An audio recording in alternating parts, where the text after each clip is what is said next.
এইভাবে করে মুরগির মাংস রান্না করলে এত মজা হয়, রুটি, পরোটা, ভাত এবং পোলাওর সাথে খাওয়ার জন্য পারফেক্ট একটা রেসিপি। চলুন তাহলে দেখা যাক। সুপ্রিয় দর্শক, আসসালামু আলাইকুম, সবাইকে ওয়েলকাম। আর মুরগির মাংসটা রান্না করার জন্য এখানে আমি ছোলা কাটার পরে 800 গ্রাম মাংস হয়েছে। একটা দেশি মুরগি আমি এখানে নিয়েছি। মুরগিটা এভাবে ছোট্ট ছোট করে পিস করে নিয়েছি। এখন এখানে অ্যাড করে দিলাম 4-5টা এলাচ, 3 খণ্ড দারচিনি, কয়েক পিস লবঙ্গ, দিয়ে দিলাম 1 চা চামচ হলুদের গুঁড়া, 1 চা চামচ মরিচের গুঁড়া, 1 চা চামচ জিরার গুঁড়া, 1.5 চা চামচ ধনিয়ার গুঁড়া, 2 চা চামচ আদা রসুনের পেস্ট এবং 2 টেবিল চামচ পরিমাণ সয়াবিন তেল দিয়েছি। কম তেল এখানে দিয়েছি, পরবর্তীতে আরও একটু তেল অ্যাড করব, সাথে থেকে দেখবেন, আশা করি আপনাদের ভালো লাগবে। পরবর্তীতে আমি বাগারে তেল ব্যবহার করব, যার কারণে এখানে একদমই কম তেল দিয়েছি।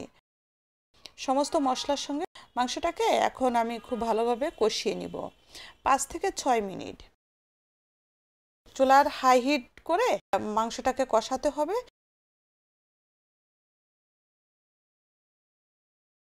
কিন্তু ছোট অল্প সময় রান্না হয়ে যাবে, যার কারণে 5-6 মিনিট কষানো হয়ে গেলে আমি বড় সাইজের একটা আলু নিয়েছি। আলুটাকে এভাবে ছোট ছোট করে কিউব করে কেটে নিয়েছি, আলু দিয়ে দিলাম। এই রান্নাটায় কিন্তু একটু আলু দিতে হবে, আর আলু দিলে এটা খেতে কিন্তু অসম্ভব মজা লাগে। আর যদি কেউ চান যে না আলু খাবেন না, তাহলে আলুটা স্কিপ করতে পারেন। আলুটা দিয়েও বেশ 4-5 মিনিট ধরে কষিয়ে নিব।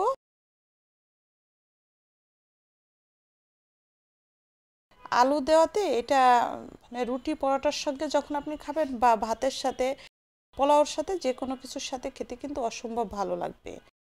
সামান্য একটু পানি দিয়ে দিলাম, দিয়ে আরও কয়েক মিনিট আমি এটাকে কষিয়ে নেব। কষানোর উপরে এই রান্নাটা করব। এই রান্নাটা না হয় না যে যে কোনো অকেশনে, অতিথি আপ্যায়নে আমরা অনেক আইটেম করি, তার ভিতরে এরকম একটা আইটেম আপনি করবেন, দেখবেন যে সব কিছু বাদ দিয়ে আপনার এই মুরগির মাংসটা সবাই খাবে, কাড়াকুড়ি করে খাবে, এত পরিমাণ মজা হয়। বা আমরা কন্টিনিউ তো বাসায় প্রায় করে থাকি, মুরগি বিভিন্ন রকমের ভুনা করে থাকি, রোস্ট বা বিভিন্ন আইটেম করে থাকি। এরকম করে রান্না করবেন, দেখবেন যে সবাই ভীষণ প্রশংসা করবে খেয়ে, এত পরিমাণ মজা হয়। মাংসটা খুব ভালো করে কষিয়ে ঝোল দিয়ে দিলাম, পাশের চুলায় হতে থাক। এদিকে আমি বাগার দেওয়ার জন্য একটা প্যানে 3 টেবিল চামচ সরিষার তেল, 1/2 চা চামচ আস্ত জিরা এবং 3টা দেশি পেঁয়াজ, কয়েক ফালি কাঁচামরিচ ভেজে অ্যাড করে দিলাম মাংসের ভিতরে। এই ফোড়নটা দেওয়ার পরে এত সুন্দর একটা ফ্লেভার আসছে, মানে কি বলবো, এভাবে রান্না করলে যে এত মজা হয়। আর এই রান্নাটাও কিন্তু আমি আমার আম্মার কাছ থেকে শিখেছি, অসম্ভব মজা হয় এভাবে করে রান্না করলে। আর এটা যদি সকালে গরম গরম রুটি বা পরোটার সঙ্গে, ভাতে, পোলাও, যে কোনো কিছুর সাথে খান, সবাই খেয়ে আপনাকে বারবার করে রিকোয়েস্ট করবে রেসিপিটা করার জন্য। আশা করি আপনাদের ভালো লেগেছে। ভালো লাগলে শেয়ার করে টাইমলাইনে রেখে দিবেন, অন্য কেউ দেখার সুযোগ করে দিবেন। অবশ্যই বাসায় তৈরি করবেন, পরিবারকে তৈরি করে খাওয়াবেন।